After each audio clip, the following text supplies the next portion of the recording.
So with spring on its way, the spring equinox is just in a couple of days, me and Chris have come out into the Peak District to see what we can forage right at the end of winter. Okay, little house. We've seen a lovely lush fern down here. Ferns are amazing because they're a prehistoric plant and they multiply by spores like mushrooms do rather than seeds. So these are the little spore capsules on the undersides of the leaves. A really, really cool, proper Jurassic plant. We've just found some wild strawberry down here. They're easy to identify because the leaves look just like cultivated strawberries. I will remember this spot.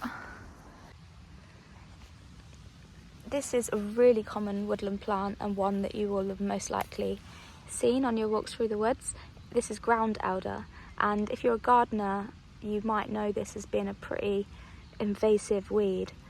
It has long spaghetti roots that kind of get tangled up in all of your other plants and make it a bit of a nightmare to remove. But as a forager, it's a great plant because it is edible and delicious. Though I wouldn't eat it at this stage, I would be preferring these young little kind of unopened leaves here. So these are much tastier, these little young leaves, than their older leaves. So ground elder is in the carrot family, which is the umbellifer family, or actually now I think it's been reclassified as the Apiaceae family. I struggled to keep up. But yeah, as a member of the carrot family, you usually do have to take caution. But actually ground elder is one of the safest of the carrot families to identify because the leaves do look quite vastly different to lots of the toxic members of the carrot family like hemlock or hemlock water dropwort. So let me get a bit of a older plant to show you the leaves a little bit better. So they're quite oval shaped with serrated edges and they grow in 3 groups of 3. Although often on the bottom set you can find the leaves still kind of attached, but generally they have got 3 groups of 3 leaves on a stem. So lots of people will try ground elder for the first time and decide that they don't like it because when the leaves get a bit older and open up a bit more, they can have quite a strong pungent taste. But when you pick them like this, when they're really, really fresh, and sometimes even younger than this, when all of the leaves are still quite closed, they've got quite a unique citrusy, celery kind of herby flavour. They're really, really delicious. So it's these ones here you're looking for. These ones that aren't opened, and these have got the most delicious flavour. Like I say, they can get a little bit bitter if you pick them when they're, you know, around this size. One toxic plant that is worth mentioning because it can get confused, it does like to grow in the same kind of conditions, they both love damp shaded woodlands, but dog's mercury doesn't have these kind of leaves that are in groups of 3, and dog's mercury also has a hairy stem, whereas the stem of the ground elder is smooth. In early summer, kind of May, June, sometimes July, they have really pretty white flowers, and these are edible, and so are the little tiny seeds that you get from the flowers as well.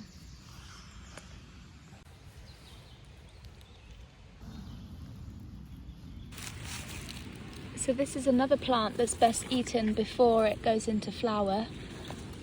The leaves of lesser celandine are fairly small. This is a pretty big leaf for a lesser celandine plant, I'd say, but they can be pretty tiny, like the size of your little fingernail.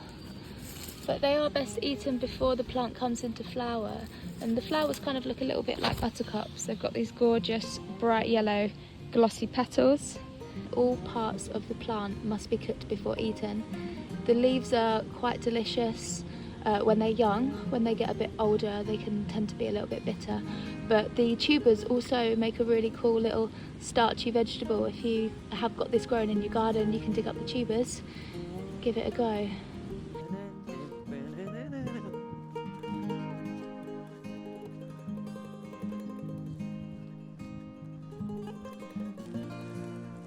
My microphone just broke then, but what I was saying is that we collected loads of oak moss, and this is used for smoking foods and flavouring them, and you can also use it for flavouring whiskey, and it's used in some aftershaves as well, so it's a pretty cool little lichen, and I don't usually harvest it, but we found loads of it on dead wood, so I didn't mind to pick a little bag full, so that's what this is. And sorrel! Yeah. Found some more common sorrel. See the little tails at the bottom? Don't get this confused with lords and ladies. Check out my last foraging video if you want to see a close-up of lords and ladies. But this is sorrel, and it's a lovely citrusy lemony flavour.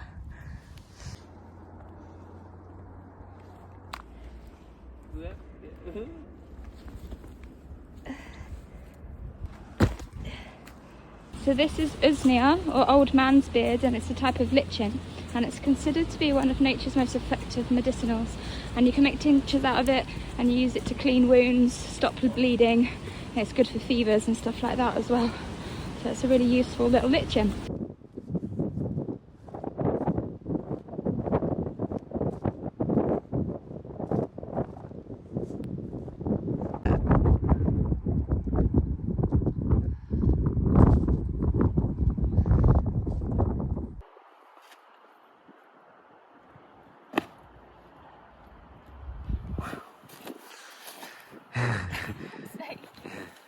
Just found a really mushy old earth ball. It's all kind of exploded, and all the spores would have shot out there. It's really fucking slimy though.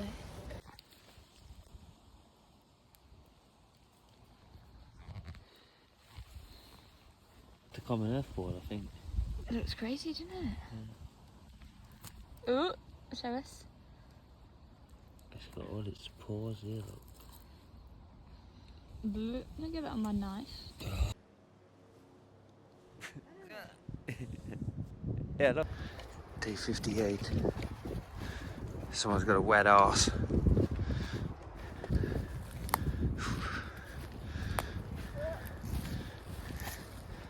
Okay. This always fascinates me about holly trees, how the lower leaves are much spikier than the upper leaves, and that's because predators are more likely to chew the lower leaves, so they need to be a bit spikier as a little bit of a defense mechanism, whereas on the top of the tree they reserve their energy and don't put out as many spikes. It's cool, that, isn't it?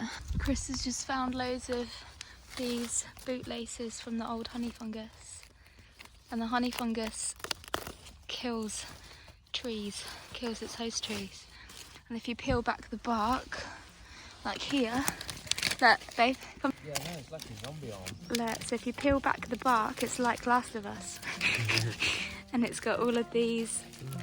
Shit, this is the bootlace from the... Whoa.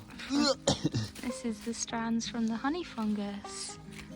God, so that's true. That's just killed that tree. Yep, just brought it right down. If you peel all this up, you can see. It's interesting, isn't it? There's a badger set over here.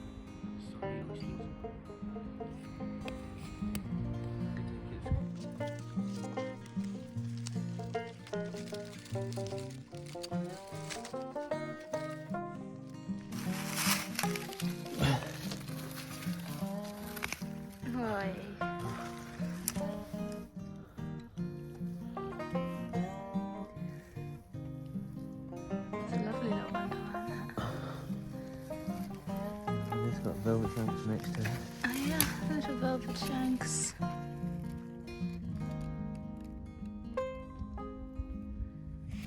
All the wild garlic is proper out now.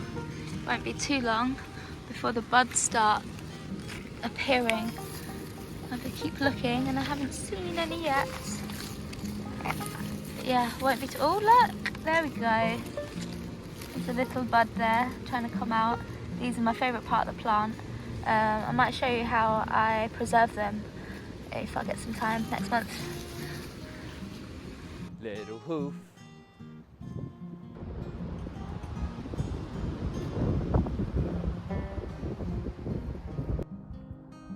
How about these for some cows?